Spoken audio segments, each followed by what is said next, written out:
Naam, ni katika mahakama ya mwanzo hapa mjini Moshi ambapo hivi leo mbele ya hakimu Mkoi amemhukumu kifungo cha mwaka mmoja Shafii Kondo kwa kosa la wizi wa mita za maji za mamlaka ya maji na usafi wa mazingira mjini Moshi MUWASA, kosa ambalo amekutwa nalo hivi leo. Kwa majina naitwa Mhandisi Kija Limbe, mkurugenzi mtendaji mamlaka ya maji Moshi. Kumekuwa na changamoto kubwa ya tatizo la wizi wa mita katika mamlaka yetu ya maji Moshi kuanzia mwaka jana mwezi wa 10. Itokea wimbi la watu ambao sio waaminifu, wanaiba mita lakini wanazipeleka ambako sisi hatujui. Na kwa kipindi chote hicho mpaka kufikia sasa ni jumla ya mita 211 zimeibiwa zenye thamani ya milioni 22.5. Sasa changamoto hii imekuwa ikijitokeza, wanaiba alafu wakati fulani wanastopisha. Mkifanya ufuatiliaji wanastopisha. Lakini sisi kama taasisi tumejaribu kufanya jitihada za kuwakamata hawa wezi wa mita, na kwa bahati nzuri tuliwakamata.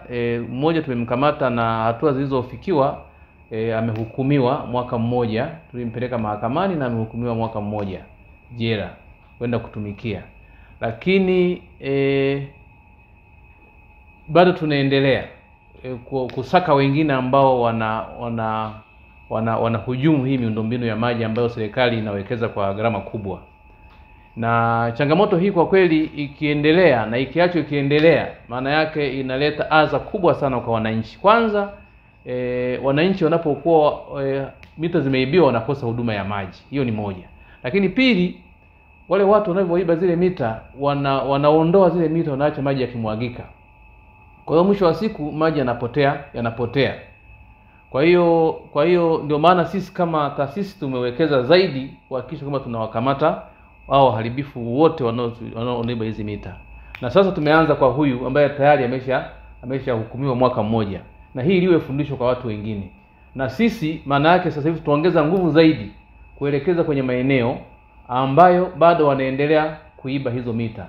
Na hizi mita wanachokifanya, tunajaribu kuhisia tu kwamba zinaenda kwenye chuma chakavu, kwa sababu ukiangalia nature ya mita jinsi zinavyoibiwa unagundua kabisa kwamba kwanza wanaiba ile mifuniko ya kwenye zile mita. Baada ya hapo inakuja zinaibiwa mita. Sasa mwisho wa siku tunaanza kuhisia kwamba zinaenda kwenye chuma chakavu. Na tunaamini kwamba mwisho wa siku tutafahamu ukweli wenyewe kwamba hizi mita zinaenda wapi. Lakini kwa ujumla wake, kwa kweli ni changamoto ni kubwa. Kwa kweli serikali inajitahidi kuleta fedha kwa ajili ya kuhakikisha kwamba inawapelekea huduma wananchi huduma ya maji safi na salama. Serikali ya awamu ya 6. Sasa inapotokea mtu mwingine anahujumu hiyo miundombinu, maana yake anahujumu serikali moja kwa moja. Sisi tunashukuru sana kwa kweli serikali inavyotuletea fedha kwa ajili ya utekelezaji wa hii miradi na kuhakikisha kama wananchi tunafikishia huduma ya maji safi na salama. Wito wangu kwa kweli kwa hawa ambao wanafanya hizi shughuli za kuiba mita, kujishughulisha na wizi wa mita, sababu ninachoamini kwamba ni vijana ambao hawana kazi ndio wanafanya hizi shughuli. Kwa mtu ambaye mwenye kazi yake, sidhani kama unaweza ukashawishika kuiba mita. Sasa wito wangu ili jambo waliache kwa sababu sisi tuko site.